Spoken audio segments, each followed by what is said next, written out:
হাজরার দোষ নাই। সাধক অবস্থায় সব মনটা নেতি নেতি করে তার দিকে দিতে হয়, সিদ্ধ অবস্থায় আলাদা কথা।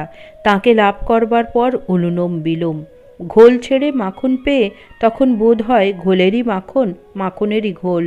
তখন তিনি ঠিক বোধ হয় তিনিই সব হয়েছেন। কোনখানে বেশি প্রকাশ, কোনখানে কম প্রকাশ। ভাব সমুদ্র উতলালে ডাঙায় এক বাঁশ জল। আগে নদী দিয়ে সমুদ্রে আসতে হলে এঁকে বেঁকে ঘুরে আসতে হতো। বন্যে এলে ডাঙায় এক বাঁশ জল। তখন সোজা নৌকা চালিয়ে দিলেই হলো, আর ঘুরে যেতে হয় না। ধান কাটা হলে আর আলের উপর দিয়ে ঘুরে ঘুরে আসতে হয় না, সোজা একদিক দিয়ে গেলেই হয়। লাভের পর তাকে সপ্তাহতেই দেখা দেয়। মানুষে তার বেশি প্রকাশ, মানুষের মধ্যে সত্যগুণী ভক্তের ভিতর আরও বেশি প্রকাশ, যাদের কামিনী কাঞ্চন ভোগ করবার ইচ্ছা একেবারে নাই। সকলে নিস্তব্ধ। সমাধিস্থ ব্যক্তি যদি নেমে আসে তাহলে সে কিসে মন দাঁড় করাবে?